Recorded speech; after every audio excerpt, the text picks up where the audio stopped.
The cold beauty of the frost glittered everywhere outside, unseen, unfelt, for the slum was asleep. An uneasy silence echoed over the house. For awake or asleep, everyone knew that death, with his comrade, the inflictor of wounds, roamed the darkened streets. Stretched out in a truckle bed with a tenement room, its murky window facing on the street, Sean thought of the tapestry of the day. He could see the street stretching along outside, its roughly cobbled roadway beset with empty matchboxes. Tattered straws, tattered papers, scattered mounds of horse dung, and sprinkled deep with slumbering dust, while for an idle wind to come and raise it to irritating life again. Lean-looking gas lamps stood at regular intervals on the footpaths, many of them deformed from play, of swinging children bending over like men, standing to gasp and wait for a pain in the back to go.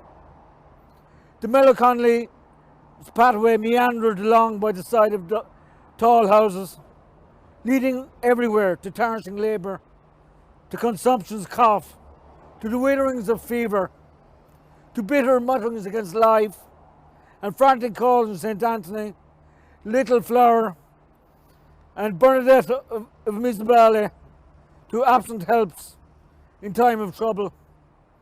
Upon these I shall build my church.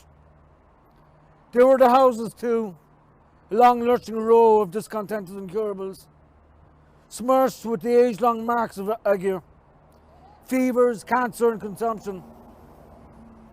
The sour tears of little children, and the sighs of disappointed newly married girls. The doors were scarred with time spit and anger's hasty knocking. The pillars by their sides were shaky, the stuccoed bloom long since peeled away, and they looked like crutches keeping the trembled doors standing on palisade feet. The gummy-eyed windows blinked dimly out, lacquered by a year's tired dust from the troubled street below. Dirt and disease were the big sacraments here, outward invisible signs of inward and spiritual disgrace.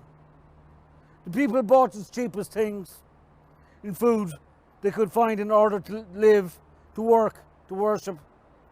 The cheapest spuds, the cheapest tea, the cheapest meat, the cheapest fat, and waited for unsold bread to go stale that they might buy that cheaper too.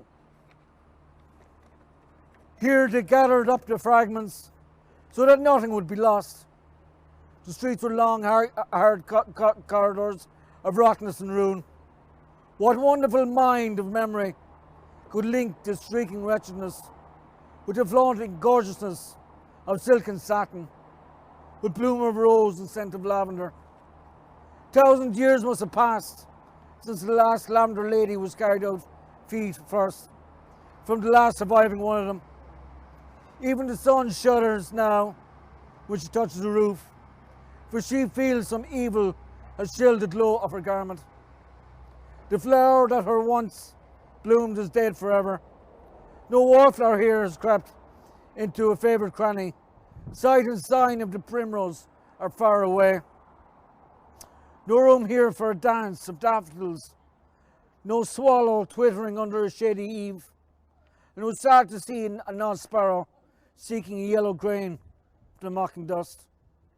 Not even a spiky-headed thistle, purple-mitred, could find a corner here for sturdy life. No Wordsworth here wandered about as lonely as a cloud.